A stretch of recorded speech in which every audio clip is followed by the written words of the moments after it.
Ngiyanibingelela nonke egameni elihle leNkosi yethu uJesu Kristu. Lona umangwenya abazalwane osindisiwe othanda inkosi.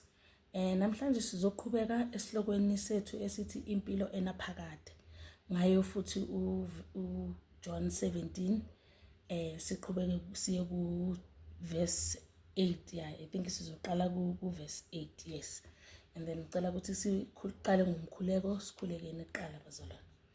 Baba somandla mdali wezulu nomhlaba ngonyama yezulu sibiza wena baba egameni elihle leNkosi yethu Jesu Kristu nakuye umoya engcwele ukuthi kube uwe Nkosi yami usifundise izwi lakho ungenelele ngaphakathi komphefumulo wethu kube uwe baba usambulela amazwi akho sikwazi ukukuzwa wena Jehova wambulela uNkulunkulu ami nabo bonke nabalaleli kube uwe ungenelela ngaphakathi kwemizimba yabo ubasindise wena Jehova balamukele izwi lakho njengoba ushilo ezwini lakho ukuthi ngeke liwele phansi lingakawenzi umsebenzi. Sicela wena Jehova ungenelele ngaphakathi kwale ndawo ubusise nami Nkosi ususe konke uNkulunkulu ami okungidistractayo kube uwe Jehova okhulumayo ungacabanga okunye kodwa kube uwe ongisebenzisayo ngiyazinikela kuwe wena Nkosi in Jesus name amen. Okay. Njengoba sengishilo sizofunda uJohn 17 soqala ngoJohn 17 ngoba last time sayenza uJohn 1 till 3 so asiyeni kumkhuleko ku8 ithi ngokuba amazwi ongiphe wona ngibaphile wona bawamukela bazi isibili ukuthi ngavela kuwe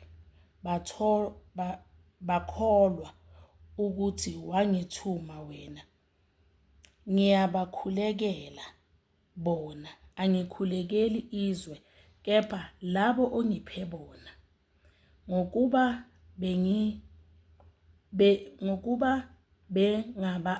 bengabakho konke okwami kungokwakho nokwakho kungokwami ngikhazimulisiwe kubo. Ya bazalwane sizogcina lana ke ku10 ukuthi uJesu Kristu la usibonisa ukuthi ukhulekela ama disciples akhe ekutheneni manje sekayahamba uyobethelwa esiphambanweni then ubashiya ngezibusiso zomkhuleko bazalwane ibusiso zokuthi uNkulunkulu abagcine abaprotect ngoba bangabantwana abakhethiwe abakhethiwe uNkulunkulu ukuze bathole insindiso ba-understand ukuthi insindiso iyini ukuze bazokwazi ukuthi bahambise ivangeli lona leli abafundise lona. So siyabona ukuthi uJesu Kristu ubonakalisa uthando kule verse ukuthi usithanda sonke akazange emhlabeni ukuzofela izono zethu ukuthi kube khona ukuthi abanye basale kodwa uthande ukuthi wonke umuntu abe nensindiso including nathi kule verse singabantu ababaliwe ukuthi sikhona ukuthi mangabe singabantwana bakaNkulunkulu sifole under lezibusiso lezo uJesu Kristu asishiya ngazo. So ngicela ukuqhubeka bazalwane ukuthi ngifunde till ku12 ngoba khona lapho esiya khona. Angisekho ezweni mina basezweni bona mina ngiza kuwe baba ongcwele bagcine egameni lakho labo ongiphe bona ukuze babe munye njengathi labo ngisenabo ezweni ngabagcina egameni lakho labo ongiphe bona. Yes. Yeah, so siyathola ukuthi legama laka Jesu Kristu uNkulunkulu wamupha lona uJesu Kristu igama elithi Jesu. So njengoba uJesu Kristu eyamukele igama elithi Jesu kuyabonakala ukuthi uJesu Kristu uyingonyama yezulu uNkulunkulu wethu futhi leli gama likhulu liphuma ezulwini igama laka Jesu igama laka Jehova ngoba masifunda amanye amaBhayibheli siyathola ukuthi lawo amanye amaBhayibheli alichaza ngenye indlela le verse masiza la ku verse 10 singaliqala ku verse 10 ngesilungu ukuthi ulizwe ukuthi lichaza ngenye indlela kunaleli ngesizulu. All I have is yours and all you have is mine and glory has come to me through them. I will remain in the world no longer but they are still in the world, and I am coming to you, Holy Father. Protect them by the power of your name, the name you gave me. Niyezwa bazalwane, ngesilungu lichaza ukuthi igama ongiphe lona, so that they may be one as we are one. Ukuze babe munye njengoba nathi simunye. While I was with them, I protected them, and I kept them safe by that name you gave me.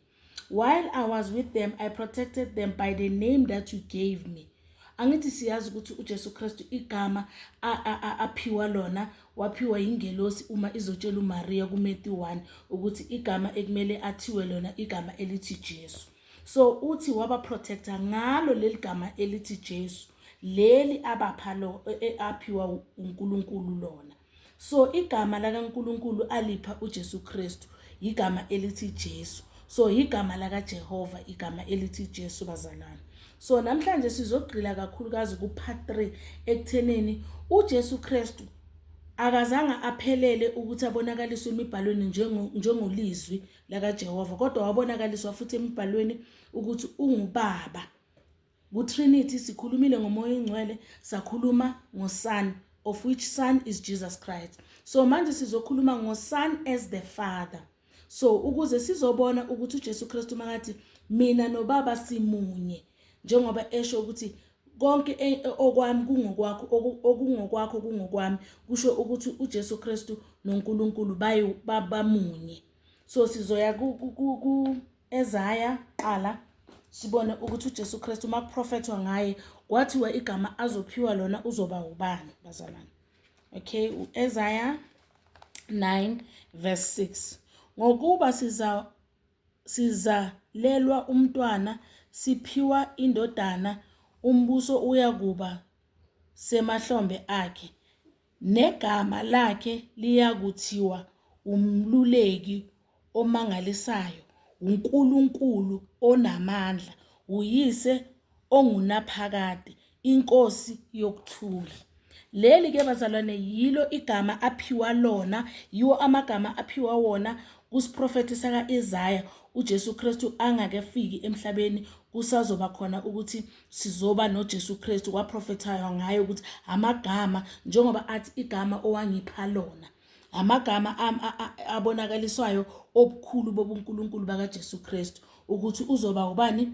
Elinye lamagama uyise ongunaphakade, ngoba namhlanje sizofakaza ngobufakazi bokuthi uJesu Kristu unguyise ongunaphakade. Siyathola na bathini ku John 14 uma konjubani lona uPhilip embuza ukuthi ubani uyise, uJesu Kristu esichazisela ukuthi uyise ungubani.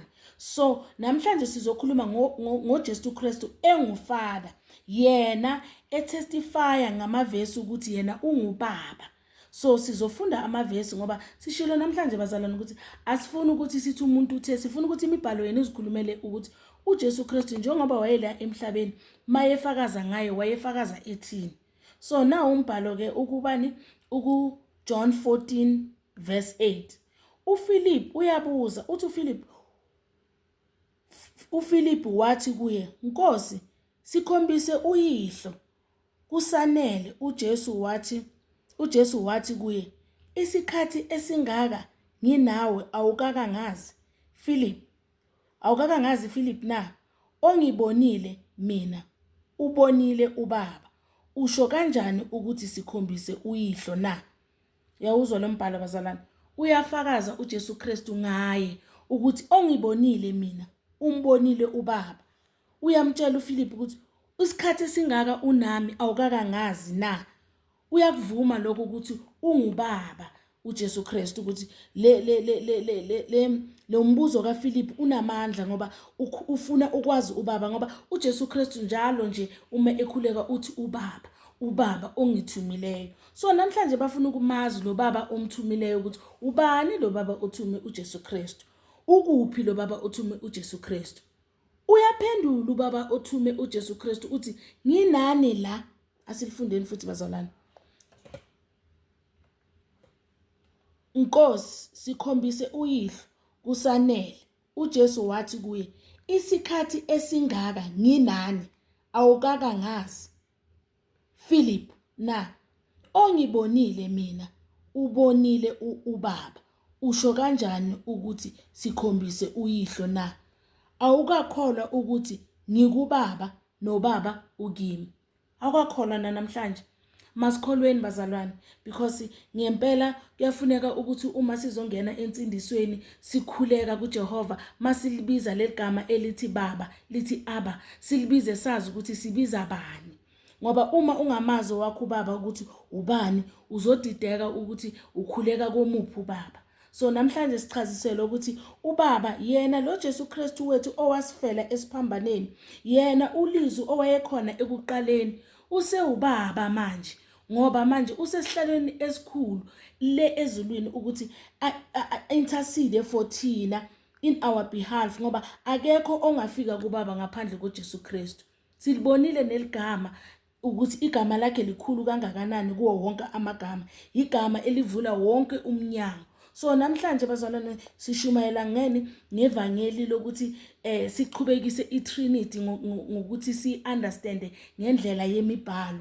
Ivangeli lokuthi sazi ukuthi thina singabantwana bakaNkulunkulu, God the Father, God the Son, God the Holy Spirit.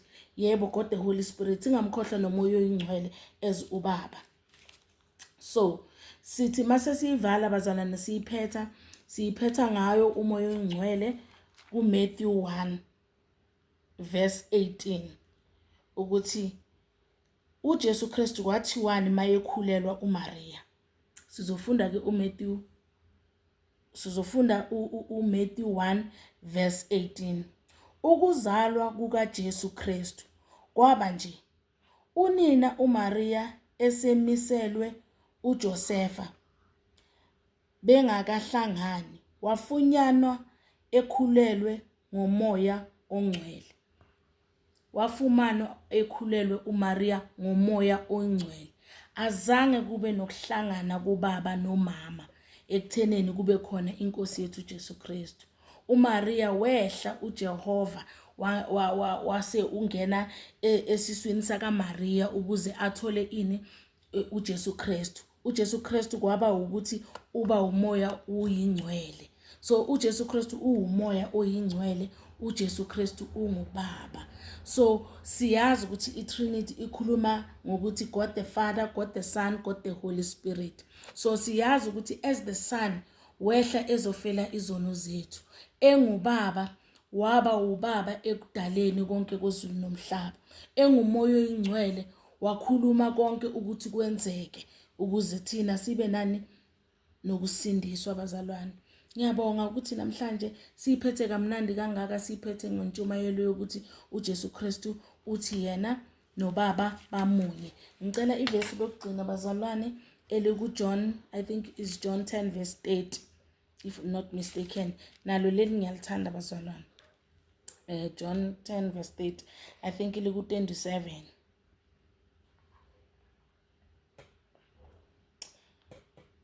Izimvu zami ziyalizwa izwi lami, nami ngiyazazi, ziya ngilandela, ngizinika ukuphila okuphakade. Azisoze zabhubha naphakade, akekho ongazihlwitha esandleni sami. Ubaba onginikileyo mkhulu kunabo bonke, akekho ongazihlwitha esandleni sikababa. Mina nobaba simunye. Ngizothanda ukuvala ngalelo vesi bazalwane ukuthi izimvu zakaJesu Kristu ziyalizwa izwi lakhe. So namhlanje njengoba siyizimvu zakaJesu Kristu, masithatheni wonke lamazwi asishiyelwe wona nokuthi asikhombise ukuthi yena nobaba bamunye, singasabi nokuphikisana ngendaba kaBaba noJesu Kristu nomoya oyingcwele. Simamkele njengoba yena asibonise ngamavesi ukuthi yena ungubani, ungubaba, unguSon, ungumoya oyingcwele. Is God the Father, God the Son, God the Holy Spirit. Akusibo abonkulunkulu abathathu. kodwa uNkulunkulu emunye ebuthathwini bakhe. So ngiyabonga bazalwane namhlanje ukuthi sibone ukuthi impilo enaphakade siyiphiwa ubani, siyiphiwa uJesu Kristu, ngoba uthi angeke sisuke kuphi esandleni sakhe, ngoba uNkulunkulu omphile omphethina mkhulu kunabo bonke uNkulunkulu. So masihlaleni ethembeni, sikholelwe kuwo wonke amazwi asishiyele wona. In Jesus name ngiyabonga. Amen.